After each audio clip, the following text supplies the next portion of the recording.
Welcome back. Today we're going to discuss Ironman Recovery. I am 6 weeks out from Challenge Roth, which went great. It was a lot of output, and not just the day, but the prior 90 days of preparation. I had a series of weeks where I averaged 20 hours a week. And the purpose today is to share my experience having done a lot of Ironmans, fast ones as well as slower mid-pack ones at the beginning of my athletic career, my racing career. And so you can benefit from the mistakes that I've made. Now, what's the goal? So the goal is to avoid going straight off the cliff after our race is done. So to do that, I recommend you keep moving. Your body is going to be used to an incredible amount of exercise. I did a lot leading in. And if you get your body used to this huge amount of weekly output, smash it with this really challenging all-day race, and then just shut it down completely, that is very stressful. Now, in the acute period, it depends on how beat up you are, but it's the first 5 to say 10 days. You're not going to be able to do much in terms of output or work rate. So walking is going to be great. Walking was actually the only thing that helped me with my soreness. I was doing easy cycling, easy swimming, but the walking was what worked the best. So bear that in mind. Don't sit still for long periods of time. Do your best to keep moving and notice what works and keep doing that as well. Not only have I had years where I shut it down, but at the same time as shutting it down, sometimes I would let my nutrition completely go for up to 2 weeks. And that really didn't work for me. I would experience rapid weight gain, fat gain, combined with awful mood. I would just feel horrible. And so what you want to do is keep the quality of your nutrition high. And if you feel like eating a lot, eat a lot, but get rid of all that sugar you've been using in the sports nutrition to fuel your training. Your training volume is going to be down. You don't need a ton of liquid sugar. Now, this time I had kind of something new. I've had my appetite go up a lot, but I was eating 5 meals a day and I was still hungry. So that's something to watch for. That is like a red flag for me when I am in non-functional overreaching. Hunger that doesn't clear with eating. If you run into that, not just after an Ironman, but anytime, that is a red flag that you are under way too much stress and you have to be very careful you don't tip yourself over. I just kept eating healthy, slept tons, and eventually it kind of cleared. And then I had a short period of a few days, say 5 days, where I actually felt kind of bloated and sluggish, even though I was still exercising and still moving. But I came through that, and then I got back to kind of a more normal feeling. So appetite and hunger is something to watch for. Another one, sleep quality. If you keep a lid on your training and your training intensity, you're going to come down from the race. It is possible, and we see it. I mean, you'll see it with elites, that they're at a very high level and they keep the high level. I do not recommend that for you. It's very stressful. And there's a lot of stuff going on behind the scenes that you don't see on their social media facing persona when they try and keep it rolling.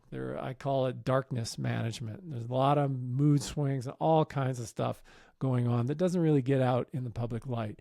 So you're better off 1 peak a year, like I said in the physics of performance, and come down. So you're going to help your body slow down and come down by staying active. And for me, that meant 2 sessions a day. Again, that's going to be 13 to 14 hours a week because maybe I don't hit it every day. And I'm coming down from 20 hours a week. So I'm shifting to a loading level that is a health and wellness type level. So I'm going back to a health focus.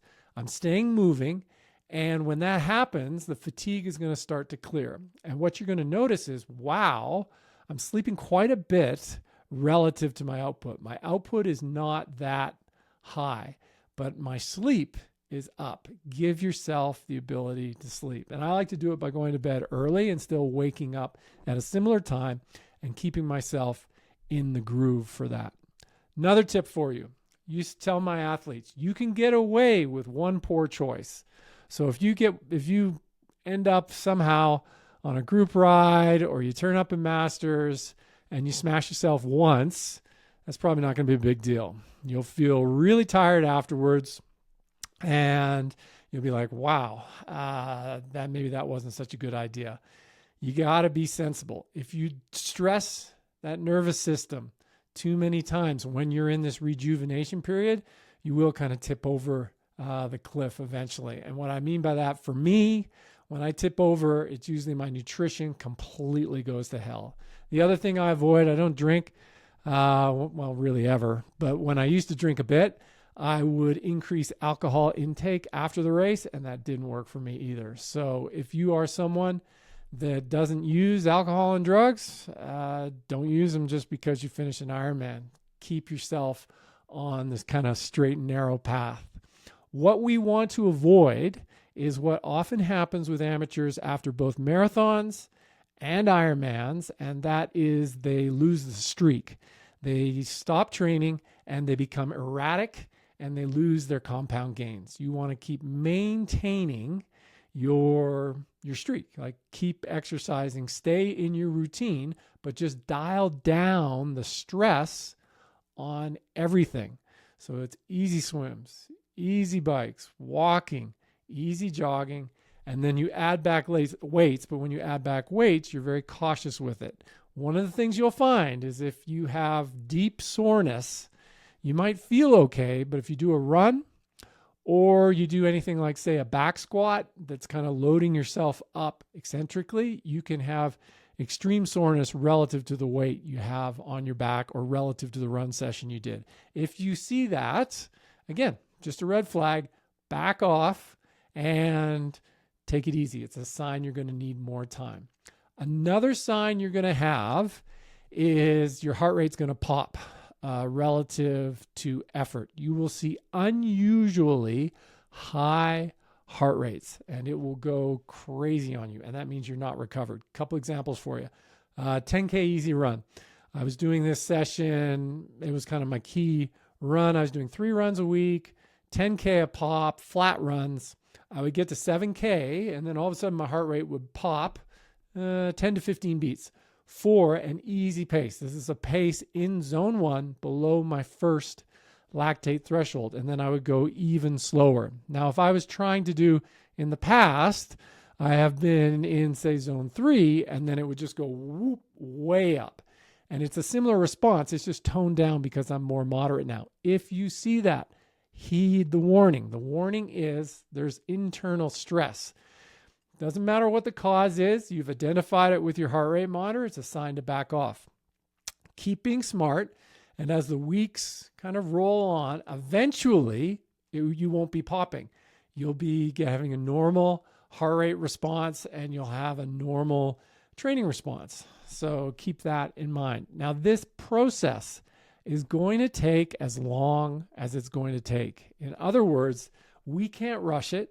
All we can do is extend it by doing silly stuff. So worrying about losing fitness, turning up with our friends, doing really hard training in this post-Ironman period, don't do that. Know what the next goal is. I want to be fast again next July. So 1 year, so July 2026, a year after my Roth race, which went great, I want to be fast again. It doesn't matter really between now and then whether I'm fast or not. What matters is, once again, putting myself in the position to do that specific training for my goal. And it's going to be an Olympic distance race in July or early August next summer. Between now and then, I've put together another article for you, building on my long-term planning series, and you'll see that on Endurance Essentials. But this one, I just want you to focus on the recovery. And I'm going to show you some specifics from my approach. So let's get that to open. So it's a big drop. That blue line is chronic training load, and that's 6 weeks as it comes down. And this orange shading above the 0 shows just how much I dropped my acute training load. That's like my weekly load. And when you just let it come right down.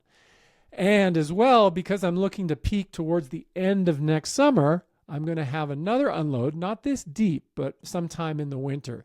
Now, sometimes we get that because we get sick, but other times everything's going well.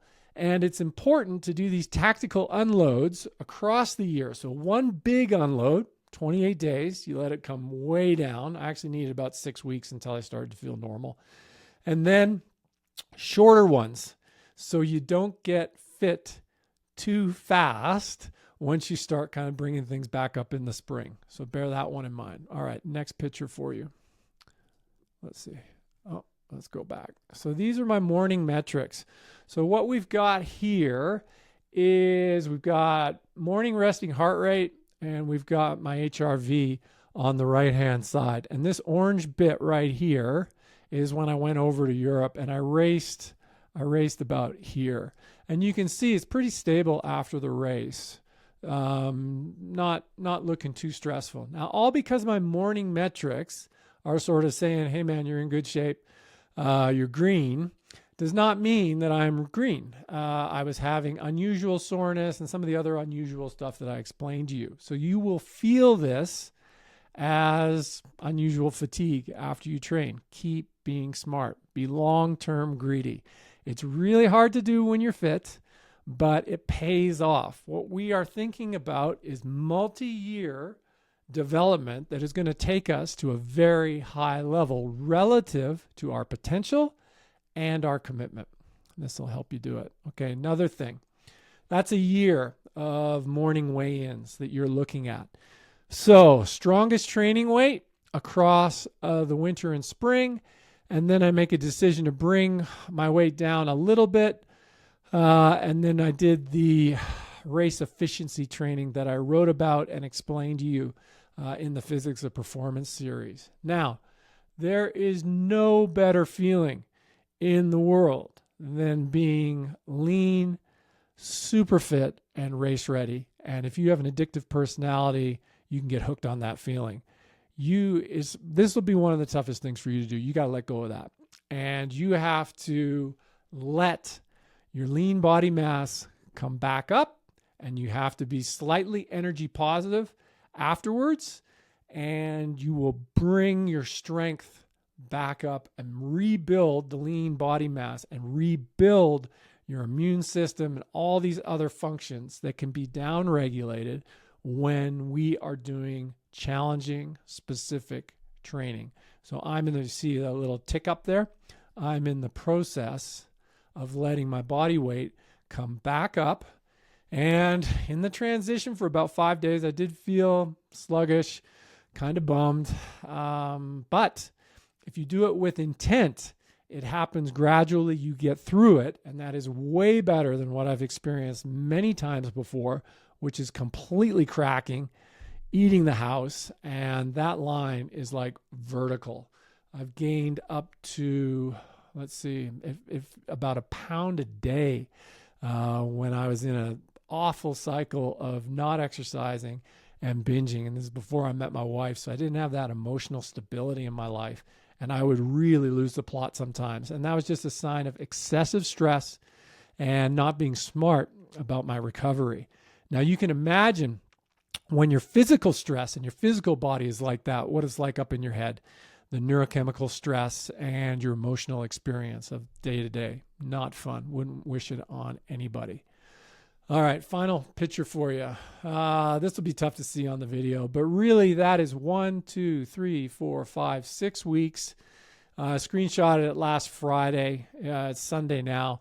And what we've got there is first couple of days, that was a first day is just walking around after the race. And then that's my travel day back. And then after that, I was trying to do 2 sessions a day, easy, not more than an hour for all those weeks, all those grays are double days. And then I had a week with my son, which was a lot of very easy training. And I did have some unusual things happen. We went on a hike and I got up to tree line and we continued hiking upwards and I just felt horrible. And eventually I had to stop and say, hey man, I just feel horrible. I'm not going to go any higher, and just waited on a ridge for a couple hours while he tagged a couple peaks, came back, and then we walked down. So I respected my fatigue. Went well. The rest of that week involved a lot of, when I was training with him, it was zone 1 and it was easy zone 1. We had a couple good swims and it was a great week. Kind of got me moving again, had a little bit of altitude, and I responded well to it when I came back. Yesterday, I was like, you know what? Altitude was working for me. I went to Rocky Mountain, did a 3-hour ride, touching 12,000 feet for the high point of the ride. Got home and I'm like, wow, feeling pretty tired. Glad I went easy. And that altitude stimulus is another sort of stimulus that's available to us in Colorado. And so I'm just experimenting, little bits of intensity in the water, swimming, because it's the easiest for me to absorb, little bits of altitude, little bits of heat. I'm back in my sauna protocol that I explained to you in the heat seminar. And the idea is we just get back into training and rebuilding ourselves. My main focus is that rebuild, strength training, getting the lean body mass up. So I hope this helps. Be long-term greedy and be smart about it. And if you make a mistake, it's no big deal. We all do it, but that doesn't mean you have to keep making mistakes. So good luck with your recovery, and I'll see you at the races.